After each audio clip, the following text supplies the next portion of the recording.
तीन तलाक का कह रहे थे कि मीडिया काफी तीन तलाक उछाल रही है, और इसका क्या जवाब है? अफसोस की बात है कि माशरे में, मुसलमान के माशरे में तीन किस्म की तलाक है।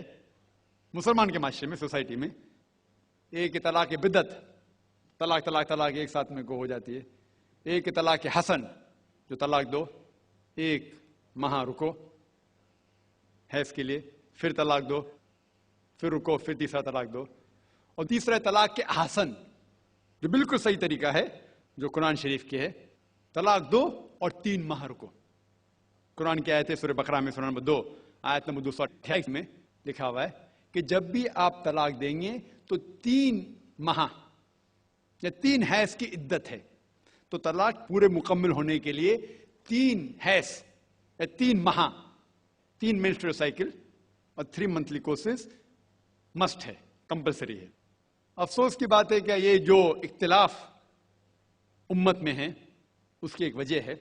एक सही हदीस है, इब्न अब्बास रज़ियल्लाहु अन्हु वो फरमाते हैं कि मोहम्मद सल्लल्लाहु अलैहि वसल्लम के दौर में 3 तलाक एक ही मानी जाती थी।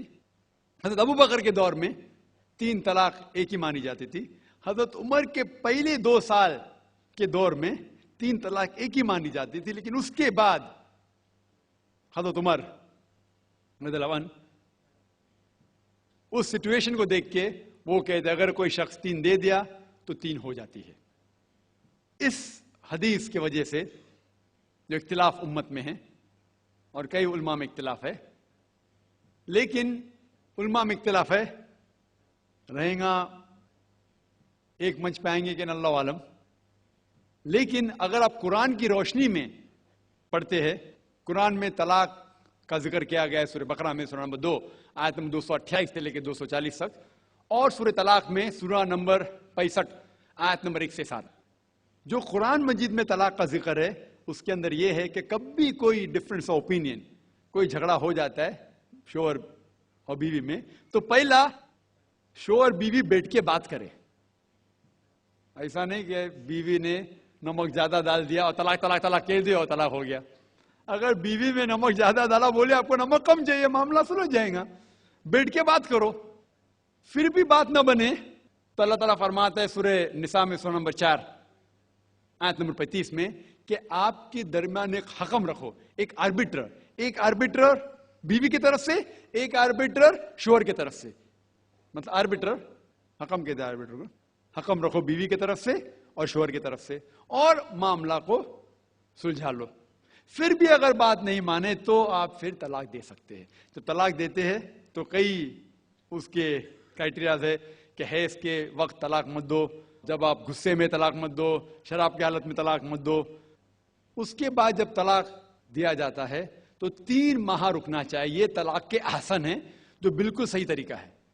तलाक दो और 3 माह रुको, और 3 माह के अंदर अगर आप रुजू करना चाहते हैं अपनी बीवी से तो रुजू हो सकते, अल्हम्दुलिल्लाह। अगर 3 माह तक आप समझते नहीं मुझे मेरे बीवी से अलग होना ही चाहिए, तो 3 माह के बाद, इद्दत गुजरने के बाद, आप दोनों मियां बीवी नहीं रहते, आप अलग हो जाते। लेकिन उसके बाद अक्सर मुसलमान भी नहीं जानते ये कुरान की आयत क्या है। कुरान शरीफ में लिखा हुआ है सूरह बकरा में सूरह नंबर 2 आयत नंबर 232 में कि अगर वो शख्स अपनी पुरानी बीवी से फिर से शादी करना चाहता है तो मत रोकिए। तो अगर तलाक हो चुका है सही तरीके से, तलाक के आसन के तरीके से, और 3 माह हो गए, इद्दत गुजर गई, 6 महीने बाद अगर लगा भाई जो मैंने क्या गलत किया, मैं फिर से शादी करना चाहता है, तो वो आदमी अपनी पुरानी बीवी से फिर से निकाह कर सकता है। लेकिन नया निकाह नया महर, नया निकाह नया महर, जो कई मुसलमान नहीं जानते। अफसोस की बात है कि हम मुसलमान कुरान को तर्जुमे के साथ पढ़े ही नहीं, सही हदीस को तर्जुमे के साथ पढ़े ही नहीं। अगर हम कुरान शरीफ को सही तरीके से पढ़ेंगे और सही हदीस पे अमल करेंगे तो ये जो गलत फहमियां हैं दूर होंगी। और फिर से अगर शादी हुई, फिर से आप साथ में रह सकते, फिर से प्रॉब्लम हुआ तो फिर तलाक दो, फिर 3 माह रुको, फिर से अलग हो जाओ, फिर से आप चाहते फिर से शादी कर सकते। 3 बार जायज है।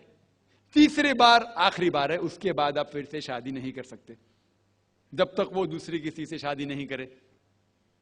लेकिन मैंने अपनी जिंदगी में एक भी शख्स मेरे जिंदगी में नहीं आया जो तलाक के हसन किया, सही तरीके से तलाक दिया, इलादा हो गए, फिर निकाह हो गया, फिर इलादा हो गया, फिर निकाह हुआ, फिर इलादा हुआ। मैंने कोई भी शख्स मेरे जिंदगी में पूरे दुनिया में ऐसा शख्स के बारे में सुना ही नहीं जो सही तरीके से किया और बिछड़ गया, फिर से शादी की, फिर से बिछड़ गया, फिर से निकाह के, फिर बिछड़ गया, फिर शादी करना चाहता है।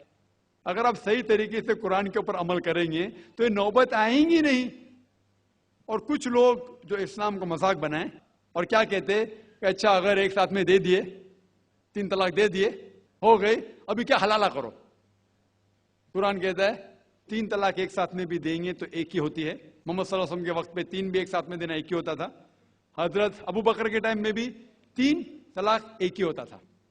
हजरत उमर के दौर में लोग जो कहते 3 तलाक 3 होती है, कई उलमा कहते हैं कि उनने ये अपने फतवे पे रुजू किए और उन्हें अफसोस था कि ये फतवा उन्हें दिए, और कई लोग कहते नहीं उनका फतवा सही था।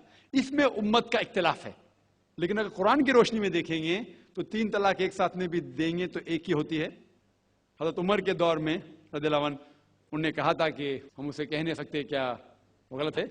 लेकिन उलमा ये कहते हैं, मिसाल तो इब्न तैमिया, शेख इब्न तैमिया, वो कहते हैं कि ये हजरत उमर में अल्लाह भी प्लीज रज़ियल्लाहु अन्हु, वो मोहम्मद सल्लल्लाहु अलैहि वसल्लम ने जो कहा उसके ऊपर नहीं है। इसीलिए हमें बात मानना चाहिए कुरान और अल्लाह के रसूल की। इसके अंदर हजरत उमर में अल्लाह भी प्लीज थे रज़ियल्लाहु अन्हु, उन्हें रुजू किया। इसीलिए वो कहते कि 3 तलाक भी होंगी तो एक ही होती है, 3 नहीं होती। इसमें उम्मत का इख्तिलाफ इसलिए है कि हमने कुरान पढ़े ही नहीं। हम अगर कुरान पढ़ेंगे सही तरीके से और जाने, कई लोग ये समझते हैं कि तलाक के लिए 3 बार बोलना जरूरी है, अगर 3 बार नहीं कहेंगे तलाक होती ही नहीं। वो उनकी नादानी है, वो उनकी जहालत है। तो हमें क्या करना चाहिए, ये मीडिया उछाल रही है, हम मुसलमानों को ये तलाक का तरीका जो सही तरीका है तलाक के हसन, उसको आम करना चाहिए और ये कहना चाहिए किस बुनियाद पे तलाक दी जा सकती है, कब दी जा सकती है, कैसे मौके पे दी जा सकती है, देना चाहिए क्या नहीं। तो ये सब अगर हम मुसलमान आम करेंगे तो इंशाअल्लाह ये इख्तिलाफ जो उम्मत में है वो नहीं रहेगा। और मीडिया उसे उछाल रही है।